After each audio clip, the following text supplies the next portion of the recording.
All. Today's video I'll be handling Microsoft Teams and what you can expect from the program and how we are going to be using it for virtual classes. So first off, I'm fully signed into office.com with my username and password. I'll then be heading over to Microsoft Teams. Very important to take note that Microsoft Teams does have an application for Android, iOS, Windows, and Mac. I would highly recommend you download it on your smartphone, just so if there are any classes scheduled, you will get the notification on your mobile device. But in today's video, I'll be handling everything via the browser on Windows. On the left-hand side, we have the activity field. And as the name states, it's where everything activity related I am notified in, assignments, places where I've been mentioned, any important information I need to take note of. I'll always start off my day by first having a look at the activity field before going to any of the other tabs on the left-hand side. You can also quickly filter if you're looking for something specific. Heading over to the chat field, you can quickly chat to your teachers or fellow students. Very easy to create a new chat. At the top, there's a new chat bar. Type in the name and off you go.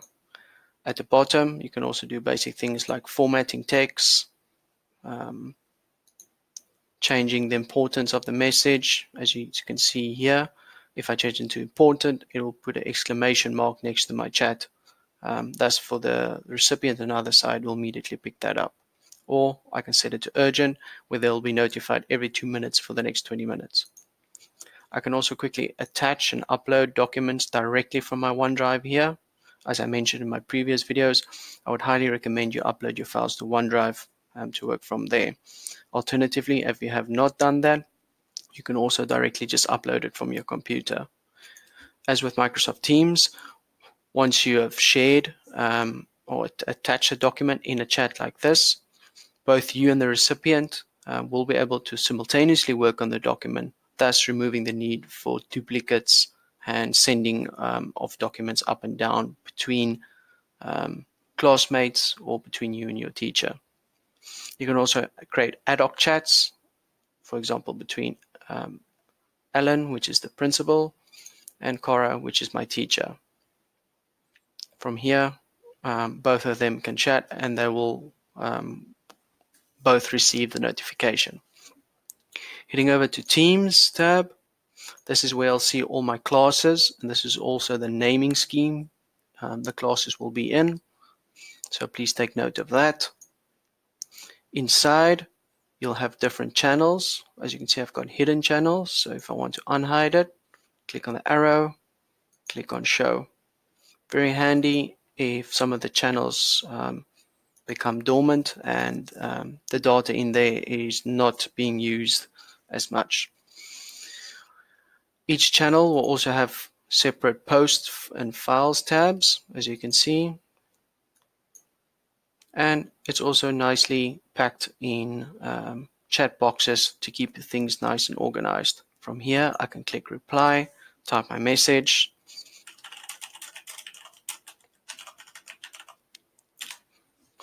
I can also hover over one of the chat messages and quickly like any of leaving emojicons for the message. At the bottom, I can also add some more emojis. There's also Giphy support, stickers, and then as you can see, it also supports meetings. From here, I can click on Meet Now. I'll be skipping assignments as that will be handled in a separate video. Heading over to Calendar. I can quickly create my calendar from here and manage it. Remember, it's the same color being utilized inside Outlook as well.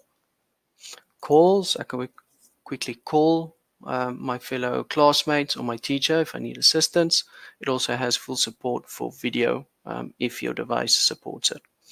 Clicking on Files, my recent files located inside of my Teams, which I'll be deep diving into a bit just now. Alternatively, clicking on OneDrive, all my files are located here. I can also quickly upload my documents or create new documents. Thank you. And in the next video, I'll be handling a bit more regarding the Teams and meetings.